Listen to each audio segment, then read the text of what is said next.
তুমি যদি একটু চরিত্রটা হেফাজত করো, বিনিময়ে যদি একজন পবিত্র স্ত্রী পাও, খোদার কসম দুনিয়াটা জান্নাত হয়ে যাবে। যার ঘরে স্ত্রী ভালো তার ঘরই জান্নাত। আর যার বেড়ি খারাপ, যার বউ অসৎ, চরিত্রহীন, বেপর্দা, বেহায়া, যে বেড়ি নিজের স্বামীরে নিজের শরীর রূপ যৌবন দেখানোর চাইতে রাস্তায় দেখানোটাকে বেশি পছন্দ করে, খোদার কসম তার ঘর জাহান্নামের টুকরা, জাহান্নামের টুকরা, জাহান্নামের টুকরা। আপনি জানেন না? দোস্ত, মানুষের বেডি মোবাইলে চাও না, ঘরে বেডি আনোন, এক কথা না। মনে রাখবা, আমার কথা মনে রাখবা। আমার নাম আনিসুর রহমান।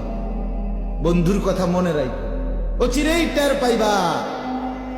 চরিত্র যারা নষ্ট করছ, নারী যারা অহরহ দেখছ, উলঙ্গ ছবি, জিনা, ব্যভিচারের দৃশ্য, অবৈধ প্রেম, মেয়ের পিছনে পিছনে হাঁটছ, বিবাহের নামে স্থায়ীভাবে যাকে গ্রহণ করবা দেখবা সে খবিস। কোরআনে স্পষ্ট আছে, আছে কিনা? খবিস, আল খবিসাতু লিল খবিসিন।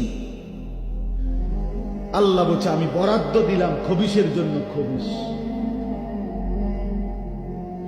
তখন বুঝো, আমি অনুরোধ করছি, সবাই এরকম খোলামেলা পরিষ্কার বলল না, আমি বললাম। তুমি কষ্ট পাইবা, কবর আখেরাত তো আছেই, দুনিয়ার জীবনেও কষ্ট পাইবা। স্ত্রী যার খারাপ, স্ত্রী যার দুশ্চরিত্র, যে মহিলা তার স্বামীকে পছন্দ করে, স্বামী বেচারা যখন সামনে থাকে তখন সাধারণ কাপড় একখান ফুইরা থাকে, কিন্তু বাজারে এখান থেকে শুধু মালাই বান করা যাবে। এ বুড়ি রেডি হয়েছে 1 ঘন্টা লাগাই। এ বুড়ি জামাই মনে 50 বার করতেছে, আগো সিএনজি দাঁড়াইয়া রয়েছে, তে বেটা তারা উড়া করতে আছে, তুমি আইও না। না, রেডি হয়। এ বুড়ি রেডি হয়, শুধু রেডি হয়। এ বুড়ি রেডি হয়, ওই পাউডারে ডলতে আছে, ফেয়ার এন্ড লাভলি ডলতে আছে, মেকআপ ডলতে আছে, লিপস্টিক ডলতে। কারে দেখাই বাবা? বোন, কাকে দেখাইতে যাচ্ছ? বাঙ্গরা বাজারে কে দেখবে? তোমার স্বামীর চাইতে আপন কে দাঁড়াইয়া রয়েছে তোমারে বাঙ্গরা বাজারে দেখানোর জন্য? যে দাঁড়াই আছে সে খাড়াইয়া মোকে। তোমারে দেখে যে মজা মারবে ওই খাড়াইয়া মোতে।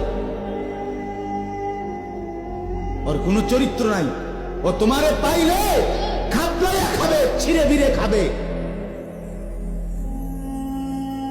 এজন্য ভিন নারী, বেপর্দা নারী, সে রাস্তার উপভোগের পণ্য,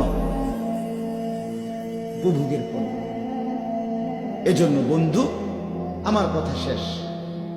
আমি মূল বক্তব্য বললাম এটাই, নগদ দুনিয়াই যেন শুধু প্রিয় না হয়, আখেরাত যেন ভুলে না যায়। বাবাদেরকে বলি, জওয়ান ছেলে তোমাদেরকে